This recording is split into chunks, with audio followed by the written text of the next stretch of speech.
Mbak Vidya. Bagaimana kabarnya Mbak Vidya? Alhamdulillah sehat Ibu. Alhamdulillah sehat. Sebelum kesini tuh sarapan belum? Kok mukanya pucat sekali. Takut atau gini? Bukan Bu. Sarapan apa Mbak Vidya? Ada sarapan nasi goreng Bu. Oh, nasi goreng. Berarti ini Bu pasti ya? Iya. Iya. Kok malu-malu? Terus malu-malu Mbak Vidya. Oke, Mbak Vidya sebelumnya udah tahu belum kenapa Mbak Vidya dipanggil ke ruang BK? Belum Bu. Oke, belum ya Mbak Vidya. Oke Mbak Vidya, jadi meninjau hasil asesmen minat dan bakat serta angket permasalahan yang Mbak Vidya isi kemarin, bahwasanya Mbak Vidya menuliskan Mbak Vidya merasa cemas saat disuruh untuk maju ke depan. Nah, maka dari itu Mbak Vidya dipanggil untuk ke ruang BK. Kita melaksanakan kegiatan konseling individu. Nah, sebelumnya Mbak Vidya tahu belum mengenai konseling individu itu apa? Belum tahu Ibu. Belum tahu ya. Ibu sedikit jelaskan ya Mbak Vidya mengenai konseling individu. Nah, konseling individu ini adalah proses pemberian bantuan yang dilakukan oleh konselor itu Ibu sendiri dan konseling itu Mbak Vidya, di mana Mbak Vidya nanti sebagai konseling mengungkapkan apa yang Mbak Vidya alami seperti itu, dan sebagai konselor Ibu sendiri akan membantu permasalahan-permasalahan yang Mbak Vidya alami seperti itu Mbak Vidya. Apakah Mbak Vidya sepakat untuk melanjutkan sesi konseling individu ini? Apakah sudah siap Mbak Vidya? Belum Bu. Takut. Ragu-ragu. Kenapa Mbak Vidya ragu-ragu? Takut aja Bu kalau mau cerita sama orang lain. Oke, sedikit Ibu jelaskan ya Mbak Vidya.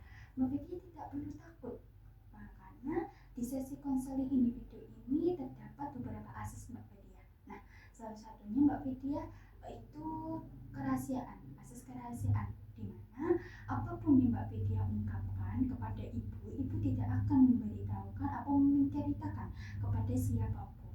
Nah, karena konseling individu ini bersifat rahasia Mbak Vidya, sehingga apapun yang Mbak Vidya itu ungkapkan agar terasa Mbak Vidya itu nyaman untuk mengungkapkannya. Seperti itu Mbak Vidya. Apakah Mbak Vidya paham mengenai konseling individu? Apakah sudah sepakat untuk melanjutkan?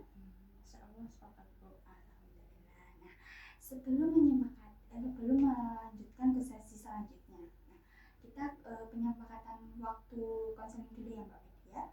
Nah, Mbak Vidya, Ibu berikan waktu 30 menit untuk melakukan kegiatan konseling individu. Nah, apabila belum selesai pada tahap konseling ini, kita lanjut ke minggu depan, begitu Mbak Vidya. Apakah Mbak Vidya sepakat untuk kegiatan konseling individu ini? Sepakat Bu. Alhamdulillah sepakat. Oke Mbak Vidya, apa yang Mbak Vidya rasakan saat situasi tersebut? Yang saya rasakan takut, terus deg-degan sama keringat dingin sih Bu. Oke. Setelah itu apa yang Mbak Vidya lakukan selain penolakan ya tentunya ya, untuk meredakan perasaan takut, deg-degan ya tadi, deg-degan, terus keringat dingin, apa yang Mbak Vidya lakukan? Ke depan sih Bu, tapi kadang ngeblank sama menahan nangis sih Bu. Menahan nangis ya. Oke.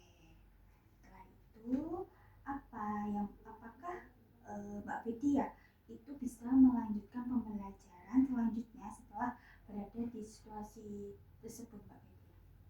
Tidak bisa Bu ya. Yang saya lakukan dari depan kelas sampai pelajaran selanjutnya itu yaitu Bu blank. Terus kadang saya sampai ke kamar mandi nangis sendiri di sana Bu.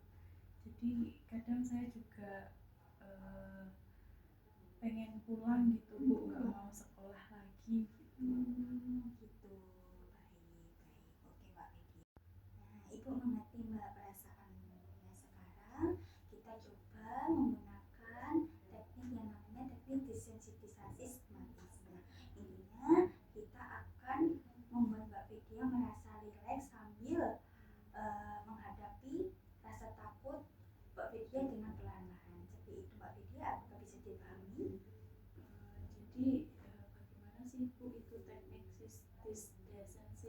sistematis ya tadi Bu. Betul. Oke, Ibu jelaskan sedikit ya. Teknik desensitisasi apa sistematis itu untuk mengurangi rasa cemas bertahap. Seperti itu Mbak Vidya. Bagaimana? Apakah saya juga harus langsung menghadapi ketakutan terbesar saya Bu? Oh, tentu tidak Mbak Vidya. Kita akan melakukan dengan bertahap. Pertama, Mbak Vidya akan Ibu ajarkan cara untuk membuat tubuh Mbak Vidya itu merasa rileks terlebih dahulu. Untuk apa? Untuk sebagai apa namanya? Untuk sebagai senjatamu jikalau kamu merasa cemas nanti. Itu Mbak Vidya. Bisa dipahami Mbak Vidya? Bisa Bu. Alhamdulillah. Oke, sebelum kita masuk ke tahap selanjutnya ya Mbak Vidya. Oke Mbak Vidya, kita masuk ke tahap awal yaitu merelaksasi tubuh. Sekarang tubuh Mbak Vidya duduk senyaman mungkin, rilekskan bahu Mbak Vidya, punggung Mbak Vidya, pejamkan mata Mbak Vidya. Kita mulai jalankan instruksi Ibu. Oke, tarik nafas perlahan-lahan Mbak Vidya, tarik. Oke, tahan, hembuskan lewat mulut. Oke, kita ulangi sekali lagi. Oke Mbak Vidya, tarik nafas, tahan, buang lewat mulut. Oke, sekarang buka mata. Gimana? Apa yang Mbak Vidya rasakan setelah merelaksasi tubuh Mbak Vidya? Saya merasa lebih tenang sih Bu. Tenang, sudah rileks, nggak takut lagi? Sedikit. Sedikit takut ya. Ya. Oke Mbak Vidya, kita mulai ke tahap berikutnya yaitu tahap menyusun hierarki pemicu kecemasan. Hierarki pemicu kecemasan itu apa Bu? Oke, hierarki pemicu kecemasan adalah daftar situasi atau stimulus yang menimbulkan kecemasan, disusun berurutan dari yang paling ringan hingga yang paling berat. Nah, sesuai tingkatan kecemasan yang Mbak Vidya alami. Seperti itu, apakah bisa mulai menyusun Mbak Vidya? Baik, bisa Bu. Oke, bisa ya Mbak Vidya. Ibu berikan contoh hierarki kecemasan. Yang pertama itu ada berbicara di depan cermin. Oke. Yang kedua adalah berbicara dengan satu teman. Yang ketiga berbicara berpresentasi di kelompok kecil. Oke. Yang ketiga itu yang keempat ya. Yang keempat itu berpresentasi di depan kelas. Seperti itu. Mana yang paling dari situasi tersebut mana yang paling menurut Mbak Vidya paling ringan? Menurut saya yang berbicara di depan cermin Bu. Berbicara di depan cermin. Oke baik. Selanjutnya ya ini masuk ke tahap imajinasi. Oke, masuk ke imajinasi. Oke sekarang Mbak Vidya bayangkan Mbak Vidya itu berbicara di depan cermin. Vidya tutup mata Mbak Vidya. Bayangkan apa yang Mbak Vidya di situ Mbak Vidya ngomong di depan cermin. Oke, sudah Mbak Vidya? Oke, sudah. Oke, setelah Mbak Vidya berimajinasi tadi berbicara di depan cermin, apa perasaan yang Mbak Vidya rasakan? Masih tegang Bu, tapi sedikit bisa mengontrol. Oke, sedikit bisa mengontrol ya. Nah, supaya kita tahu seberapa jauh perkembangan Mbak Vidya, Ibu meminta kamu menilai rasa cemasmu menggunakan angka. Nah, angka ini disebut dengan termometer kecemasan. Pakai angka itu maksudnya gimana ya Bu? Nah, pakai angka itu kamu banget mudah banget. Mbak Vidya membayangkan angka 0 sampai 10. 0 itu artinya kamu benar-benar merasa tenang. Merasa tenang dan kayak kamu itu lagi kayak tidur siang gitu loh, santai tenang gitu kan. Nah sedangkan di angka 10 itu kamu merasa betul-betul apa ya, perasaannya itu berat, berat banget, parah banget, rasanya itu pengen kabur, kayak pengen pergi gitu loh dari ruangan tersebut. Seumpama kalau deg-degan tapi masih bisa ditahan, itu kira-kira di angka berapa ya Bu? Kalau deg-degan ditekan kayak bisa dikontrol gitu ya, itu masuk di angka 3 sampai 4. Nah ini kategori cemas ringan Mbak Vidya. Nah sedangkan di angka 5 sampai 6 itu di cemas sedang. Nah angka 7 ke atas itu udah parah Mbak Vidya, itu cemasnya betul-betul berat. Nah jadi diadakan skala ini kita bisa mengetahui seberapa cemas Mbak Vidya itu terkontrol seperti itu Mbak Vidya. Paham Bu, jadi nanti saya tinggal nyebutin angkanya saja ya Bu. Oke, betul sekali Mbak, hanya menyebutkan angka saja. Di sini di skala ini itu tidak ada jawaban benar maupun salah.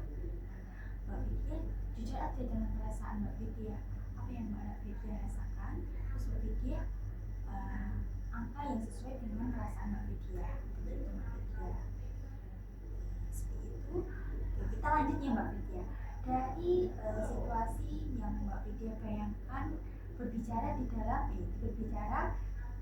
sendiri di depan cermin, itu berapa Mbak Vidya kira-kira skalanya? Mungkin 2 Bu. 2. Jadi kalau 2 itu bisa terkontrol dan sedikit tenang, begitu kan Mbak Vidya? Nah, itu. Nah, sekarang kita masuk ke tahap selanjutnya di situasi berikutnya.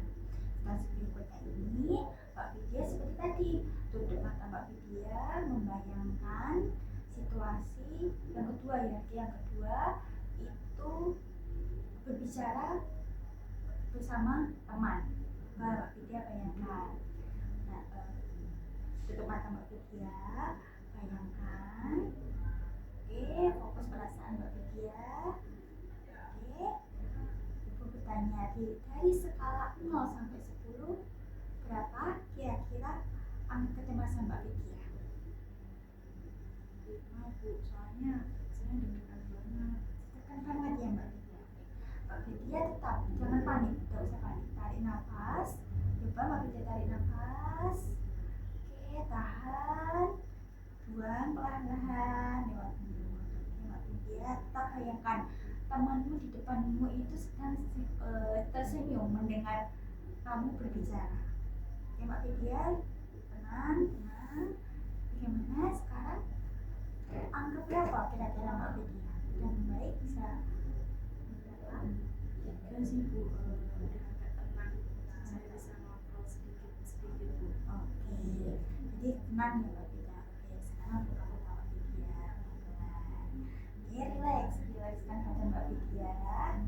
Tenang. Oke, bisa terkontrol. Oke, alhamdulillah. Apakah bisa dilanjutkan ke tahap selanjutnya?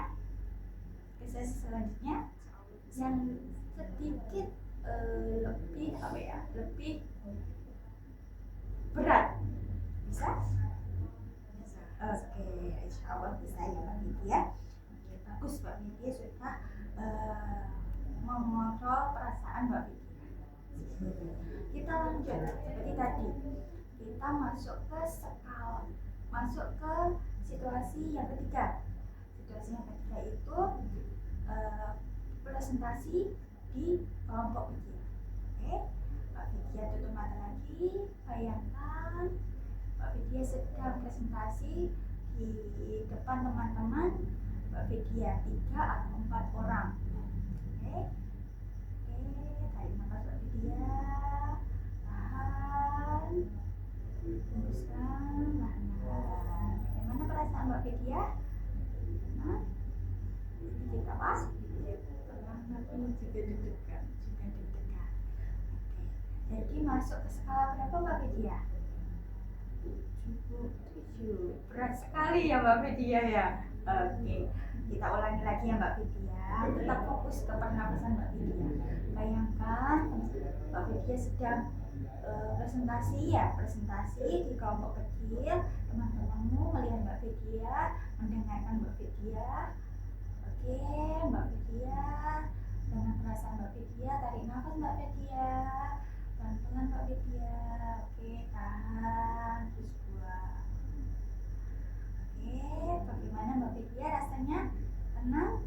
Bisa bisa terkondisikan sedikit. Oke, dari 10, dari 0 sampai 10 berapa Mbak Viti ya skalanya? 5. Jadi bisa terkontrol dan bisa dikondisikan ya perasaannya.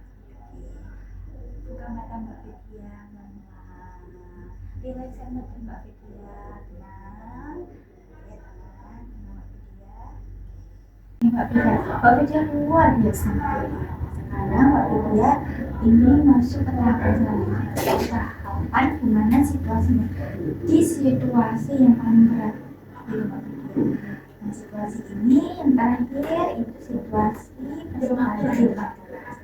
Itu situasi yang paling berat menurut Mbak Vidya. Nah, dari itu sekarang ya Mbak Vidya tidak perlu takut. Mbak Vidya tidak perlu takut. Mbak Vidya jelaskan pertanyaan Mbak Vidya tadi ya. Sekarang kita mulai membayangkan Mbak Vidya tutup mata Mbak Vidya seperti tadi, membayangkan Mbak Vidya sedang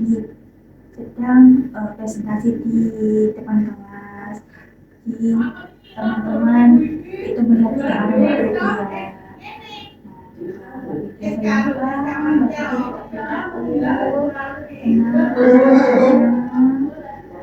Mbak Vidya tarik nafas Mbak Vidya seperti tadi, tarik nafas dan hembuskan, tarik nafas lagi, relaxkan badan Mbak Vidya, tidak perlu takut, tetap gunakan pernafasan Mbak Mbak Vidya. Oke, tenang, udah. Sekarang ditanya dari skala kecemasan Mbak Vidya berapa Mbak Vidya? 9, soalnya ini tekan banget sampai keringat ini. Oke. Tenang Mbak Vidya. Kita coba sekali lagi. Bilaskan Mbak Vidya. Tarik nafas, pelan-pelan. Relax Mbak Vidya, badan Mbak Vidya relax, tenang. Kita mulai lagi 1, 2, 3. Oke, seperti tadi, tarik nafas pelan-pelan. Oke, hembuskan. Buka mata Mbak Vidya. Oke, relaxkan mata Mbak Vidya. Tenang Mbak Vidya. Relax. Nggak usah takut, nggak perlu cemas maupun takut, relax saja, relax. Oke, tenang, bisa terkontrol sedikit. Oke, setelah tadi kan 9 ya Pak Vidya sekarang berapa Mbak Vidya setelah Mbak Vidya atur pernafasan Mbak Vidya? Sibuk sekali tapi sedikit bisa bagus. Mbak Vidya bisa mengontrol kecemasan Mbak Vidya, perasaan Mbak Vidya. Mbak Vidya sudah mengontrol dengan baik. Wah Mbak Vidya keren sekali, bagus banget. Kamu tadi sudah masuk ke level yang paling berat, yaitu tadi presentasi di depan kelas. Dan Mbak Vidya bisa mengontrolnya, menghadapi dengan tenang. Seperti itu Mbak Vidya.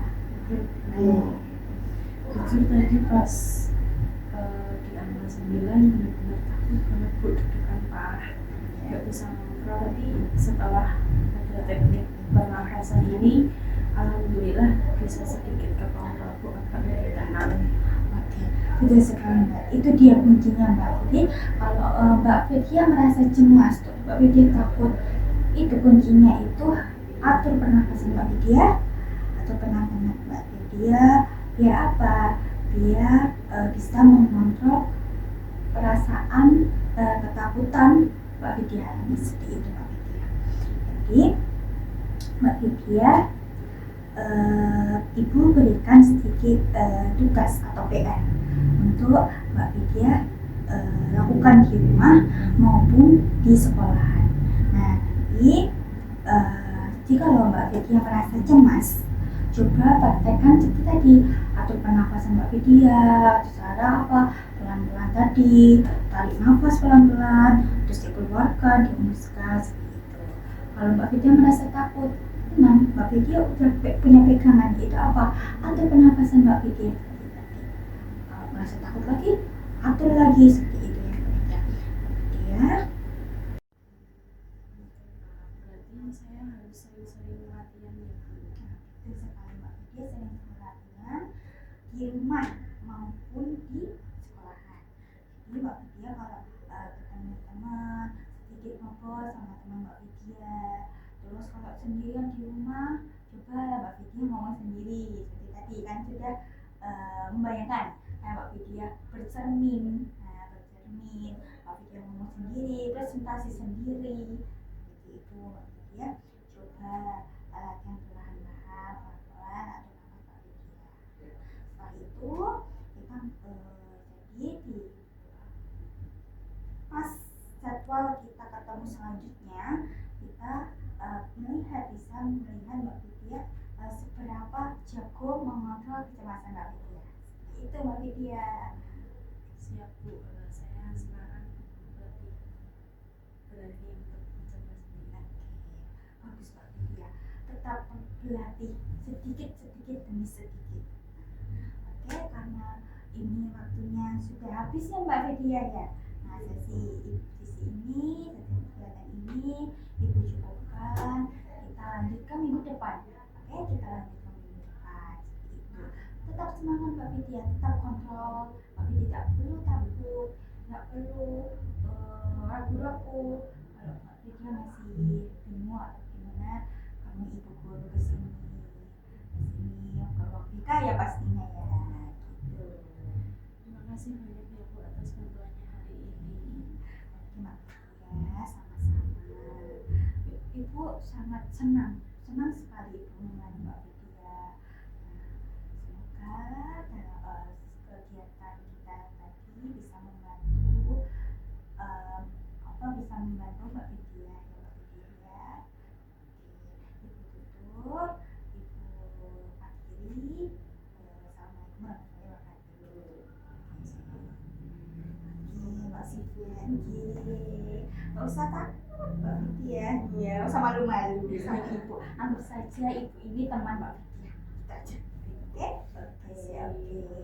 Sekarang Mbak Vidya, jadi melanjutkan aktivitas Mbak Vidya. Terima kasih. Hati ya Mbak Vidya ya.